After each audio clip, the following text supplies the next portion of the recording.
Hello friends, welcome to Kannan Info Tamil. நம்ம இன்னைக்கு என்ன டாபிக் பார்க்க போறோம் அப்படின்னா சமீபத்துல MQ-26A Ghost Bat அப்படிங்கிற லாயல் விங்மேன் ட்ரோனை ஆஸ்திரேலியா அறிமுகப்படுத்தினாங்க. இந்த ட்ரோன் ராயல் ஆஸ்திரேலியன் ஏர்போர்ஸுக்காக உருவாக்கப்பட்டது. கடந்த 50 வருடங்கள்ல ஆஸ்திரேலியாவில் உருவாக்கப்பட்ட ஒரு காம்பேக்ட் ஏர்கிராப்ட் இதுதான். ஆஸ்திரேலியா உருவாக்கிய MQ-28A Ghost Bat அப்படிங்கிற லாயல் விங்மேன் ட்ரோன் போன்றே இந்தியாவும் கேட்ஸ் வாரியர் அப்படிங்கிற லாயல் விங்மேன் ட்ரோனை உருவாக்கி வர்றாங்க. இந்த ட்ரோன் இந்தியா உருவாக்கி வரும் கேட் சிஸ்டத்துல பயன்படுத்தப்பட உள்ளது. கேட்ஸ் அப்படிங்கிறது காம்பேக்ட் ஏர் டீமிங் சிஸ்டம். இந்த வீடியோல காம்பேக்ட் ஏர் டீமிங் சிஸ்டம்னா என்ன, இந்த சிஸ்டத்துல பயன்படுத்தக்கூடிய ட்ரோன்களின் செயல்பாடு என்ன, இந்தியா எதற்காக காம்பேக்ட் ஏர் டீமிங் சிஸ்டத்தை உருவாக்கி வர்றாங்க அப்படிங்கறத பத்தி நம்ம டீடைலா இந்த வீடியோல பார்க்கலாம். நீங்க இப்பதான் நம்ம சேனலுக்கு ஃபர்ஸ்ட் டைம் வர்றீங்க அப்படின்னா நம்ம சேனலை சப்ஸ்கிரைப் பண்ணிக்கங்க. அப்படியே அந்த பெல் நோட்டிபிகேஷனை கிளிக் பண்ணி ஆல்ங்கிற ஆப்ஷனை எனேபிள் பண்ணிக்கங்க. இந்தியாவுடைய காம்பேக்ட் ஏர் டீமிங் சிஸ்டம் இல்லனா கேட் சிஸ்டம் அப்படிங்கிறது ஆள் இல்லா மற்றும் ஆள் உள்ள விமானங்கள் மற்றும் ட்ரோன்கள் இணைந்து செயல்படக்கூடிய ஒரு சிஸ்டம். கேட் சிஸ்டத்துல பைலட்டால் இயக்கப்படும் ஒரு போர் விமானத்தில இருந்து பல்வேறு விதமான ட்ரோன்களை இயக்கி வெவ்வேறு ஆபரேஷன்ஸ் கேரி அவுட் பண்றது. இதுல பைலட் இயக்கக்கூடிய போர் விமானம் ஒரு மதர்ஷிப் போல செயல்படும். பைலட்டால் இயக்கப்படும் போர் விமானத்திலிருந்து லாயல் விங்மேன் ட்ரோன்களுக்கு கட்டளைகள் அனுப்பப்படும். அந்த கட்டளைகளை தன்னிச்சையாக இயங்கக்கூடிய இந்த ட்ரோன்கள் செய்து முடிக்கும். இந்தியாவின் கேட் சிஸ்டத்தோட மதர்ஷிப்பா HAL நிறுவனம் உருவாக்கிய தேஜஸ் விமானம் பயன்படுத்தப்பட உள்ளது. இந்த கேட் சிஸ்டத்தை Hindustan aeronautics limited, defence research and development organisation, national aerospace laboratory மற்றும் new space research and technology அப்படிங்கிற தனியார் நிறுவனமும்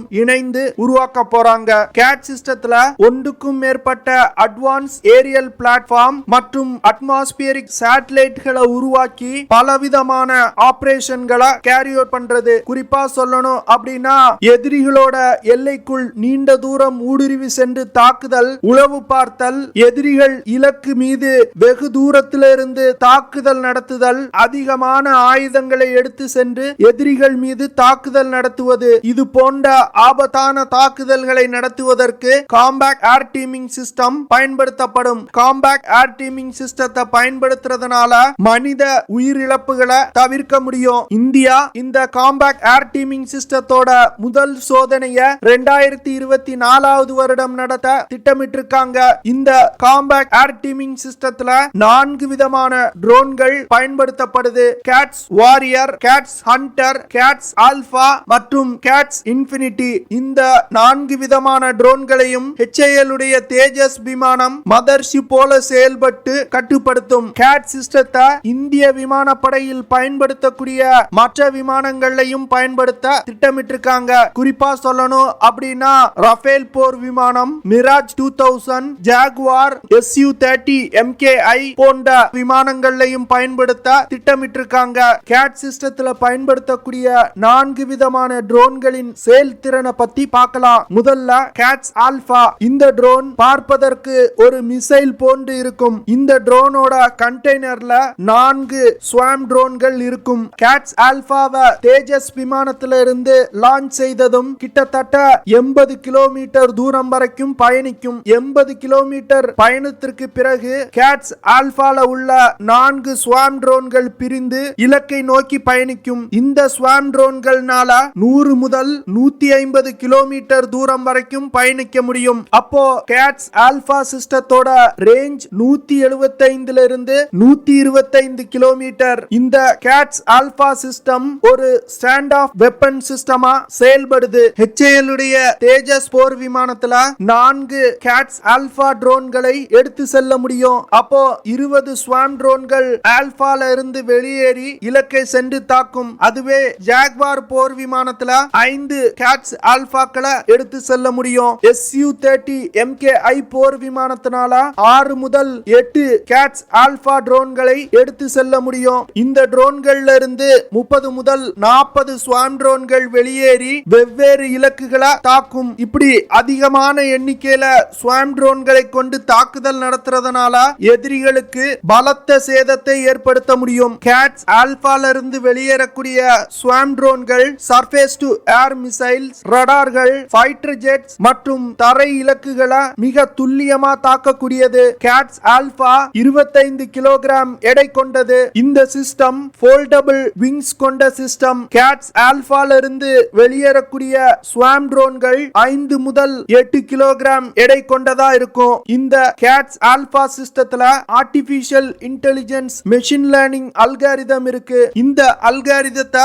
தேஜஸ் போர் விமானத்துல உள்ள மெஷின் கம்ப்யூட்டர்களை வைத்து கண்ட்ரோல் செய்ய முடியும். ஆர்டிபிஷியல் இன்டெலிஜென்ஸ் இருக்கிறதுனால இந்த சிஸ்டத்துல உள்ள ஸ்வாம் ட்ரோன்கள் தன்னிச்சையாகவே இலக்கை கண்டுபிடித்து இலக்கின் மீது மோதி தற்கொலை தாக்குதல் நடத்துது. இதன் மூலமா எதிரிகளுக்கு பலத்த சேதத்தை ஏற்படுத்த முடியும். இரண்டாவதா பார்க்க போறது கேட்ஸ் ஹண்டர் ட்ரோன். இந்த ட்ரோன் பார்ப்பதற்கு KEPD 350 ஏர் லான்ச் க்ரூசர் மிசைல் போன்றே இருக்கும். இந்த கேட்ஸ் ஹண்டர் ட்ரோனோட எடை 600 கிலோகிராம். இந்த ட்ரோன்ல ஒரு HAL PTAE 7 டர்போஜெட் இன்ஜின் பயன்படுத்தப்பட்டிருக்கு. இந்த கேட்ஸ் ஹண்டர் ட்ரோன் குறைவான உயரத்துல பறக்கக்கூடிய stand off air launch cruiser missile போன்று செயல்படும். கேட்ஸ் ஹண்டர் ட்ரோனுக்கு மதர்ஷிப்பா செயல்படக்கூடிய LCA தேஜஸ் விமானத்திலிருந்து கட்டளைகளை பிறப்பிக்க முடியும். கேட்ஸ் ஹண்டர் ட்ரோன்ல 250 கிலோகிராம் எடை கொண்ட ஆயுதங்களை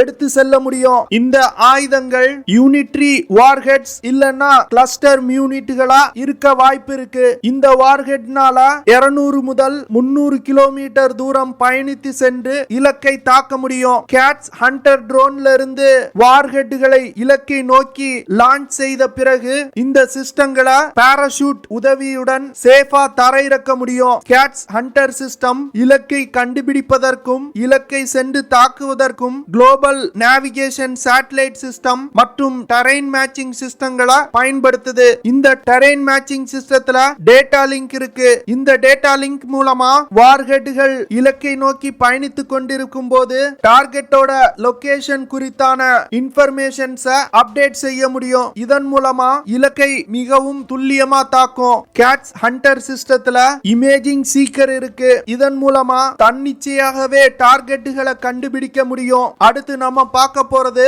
காம்பேக்ட் ஏர் டீமிங் சிஸ்டத்தோட மிகவும் முக்கியமான ட்ரோனான கேட்ஸ் வாரியர். இந்த ட்ரோன் ஒரு லாயல் விங்மேன் ட்ரோனா செயல்படும். கேட்ஸ் வாரியர் ட்ரோன் 2 இன்ஜின் கொண்ட ட்ரோனா உருவாக்கப்பட்டு வருது. இந்த ட்ரோன்கள்ல HAL உடைய HTFE 25 டர்போஃபேன் இன்ஜின் பயன்படுத்தப்பட உள்ளது. கேட்ஸ் வாரியர் ட்ரோன் 9.2 மீட்டர் நீளம் கொண்டது. இந்த ட்ரோனோட wing span 5.8 metre. CATS warrior ட்ரோன்னால அதிகபட்சமா 2100 கிலோமீட்டர் எடையை சுமந்து கொண்டு பறக்க முடியும். இந்த ட்ரோன்னால மாக் 0.9 அப்படிங்கிற வேகத்துல பறக்க முடியும். அதாவது 1100 கிலோமீட்டர் பெர் ஹார் வேகத்துல பறக்க முடியும். இந்த ட்ரோன்னால அதிகபட்சமா 1500 கிலோமீட்டர் தூரம் வரைக்கும் பயணிக்க முடியும். கேட்ஸ் வாரியர் ட்ரோன்னால 700 கிலோமீட்டர் தூரத்துல உள்ள இலக்குகளை தாக்க முடியும். இந்த கேட்ஸ் வாரியர் ட்ரோன் லாயல் விங்மேன் ட்ரோனா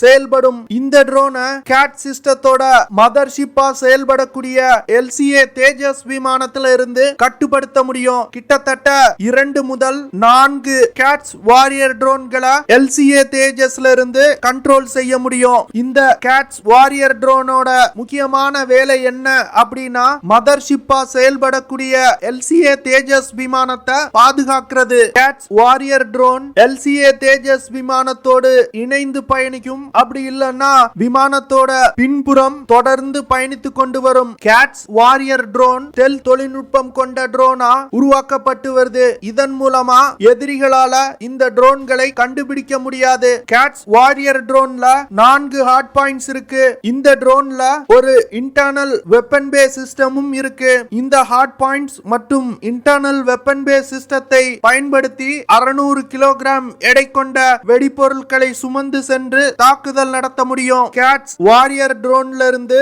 air to air missile, loitering units, precision guided units, DRDO smart anti airfield weapon போன்ற பலவிதமான ஆயுதங்களை ஏவி தாக்குதல் நடத்த முடியும். கேட் சிஸ்டத்தோட 4வது ட்ரோன் கேட்ஸ் இன்ஃபினிட்டி. இந்த சிஸ்டத்தை high altitude altitude pseudo satellite அப்படின்னு சொல்லுவாங்க. இந்த ட்ரோனை 2017 இருந்து New space research and Technology நிறுவனம் உருவாக்கி வர்றாங்க.